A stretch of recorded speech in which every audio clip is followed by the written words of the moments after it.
Salut les Romaniens! Pensez-vous qu'un avion puisse disparaître des radars aériens du jour au lendemain, sans laisser aucune trace, à part quelques débris sur terre et en mer? C'est pourtant ce qu'il s'est produit avec un des avions du Malaysia Airlines, le vol MH370, un Boeing 777 devant relier Kuala Lumpur à Pékin. Il a disparu dans l'océan Indien avec à son bord plus de 239 passagers ainsi que 4 passagers français. Depuis sa disparition en 2014, le Malaysia Airlines MH370 reste toujours introuvable. La famille des victimes ont beau demander des explications, mais la plupart restent sans réponse, manque de preuves concrètes et fiables. Le vol MH370 aurait-il manqué de carburant ? Un passager de l'avion serait-il à l'origine de la disparition? Ou l'avion aurait-il été abattu? Décryptons ensemble cette histoire pour essayer de trouver la vérité sur le vol MH370.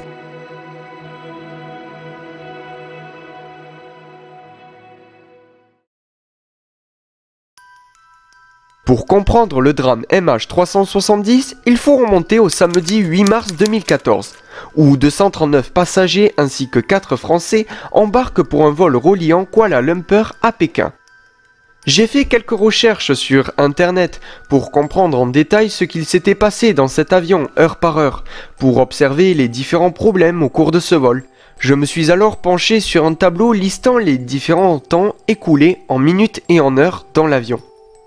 Tout d'abord, il faut savoir que l'avion a officiellement décollé de l'aéroport international de Kuala Lumpur le 7 mars 2014 à 16h41. À 17h01, l'équipage de bord confirme une altitude à 35 000 pieds, ce qui correspond à 10 700 mètres pour vous donner une image. À 17h19, tout devient beaucoup plus mystérieux à bord du vol MH370. À cette heure précise, on observe le dernier contact avec le contrôle aérien malaisien. Et à 17h21 aura lieu le dernier contact radar à ces coordonnées précises. Si l'on tape les coordonnées où a eu lieu le dernier contact radar avec l'avion, sur Google Maps par exemple, on tombe directement en pleine mer de Chine.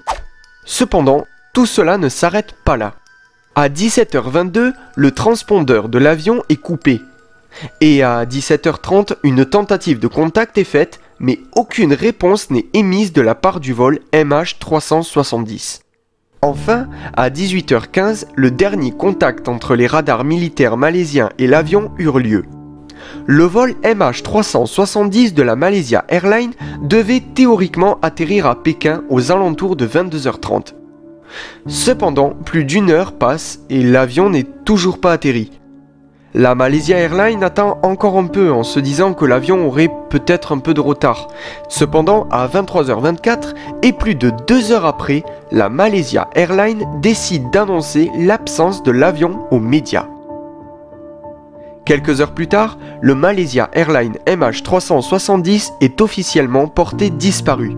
Et de nombreuses recherches sont entamées pour essayer de retrouver l'engin, mais surtout ses passagers, avant qu'il ne soit trop tard.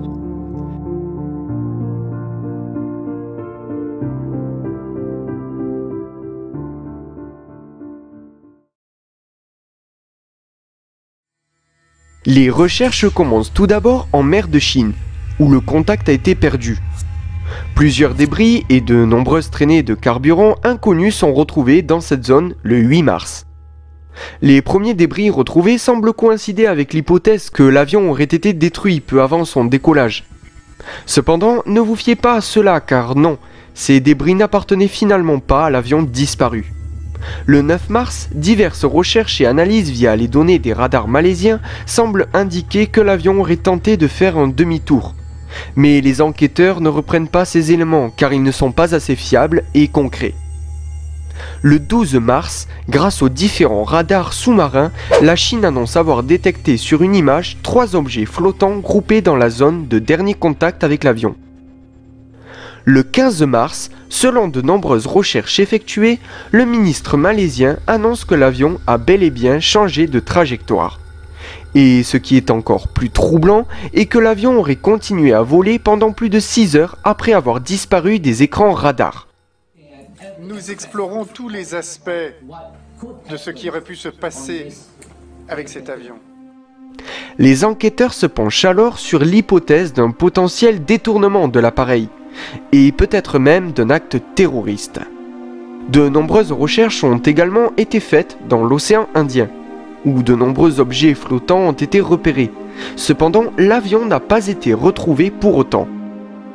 Des recherches par satellite ont même été engagées, mais n'ont mené qu'à de fausses pistes malgré la puissance des appareils.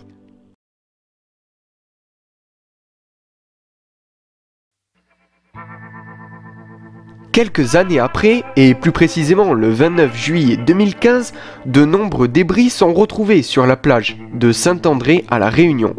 Après expertise, le ministre malaisien intervient publiquement peu de temps après et annonce que ces pièces retrouvées appartenaient bel et bien au Boeing 777 du vol MH370.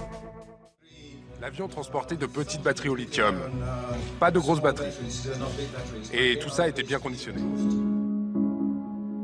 Mais ce n'est pas tout, car ce sont plus d'une douzaine de pièces qui sont retrouvées étalées sur de nombreux territoires, et qui appartenaient bel et bien au Boeing 777. Après toutes ces découvertes, de nombreux experts ont annoncé que l'avion a bien disparu en mer, où l'impact aurait eu lieu.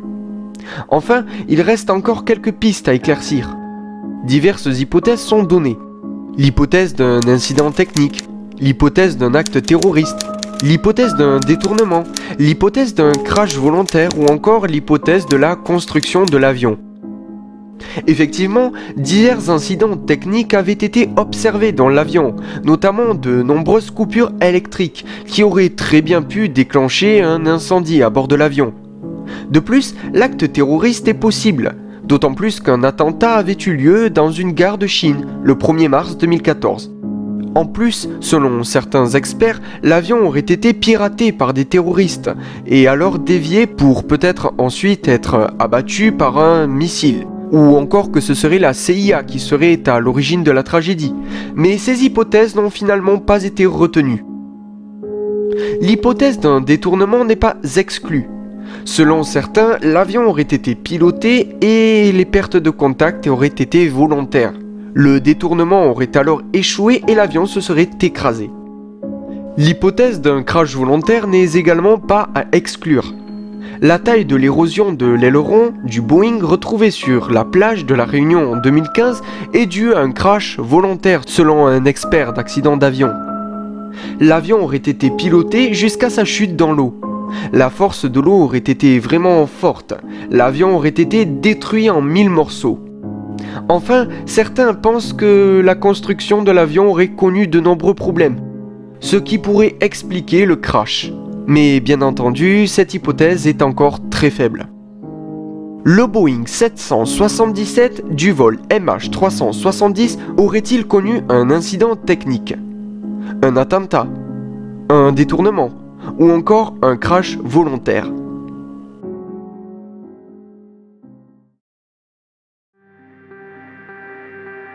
Voilà, c'est la fin de la vidéo. Dites-moi en commentaire ce que vous en avez pensé. Abonnez-vous si cela n'est pas encore fait, pensez à partager la vidéo et salut!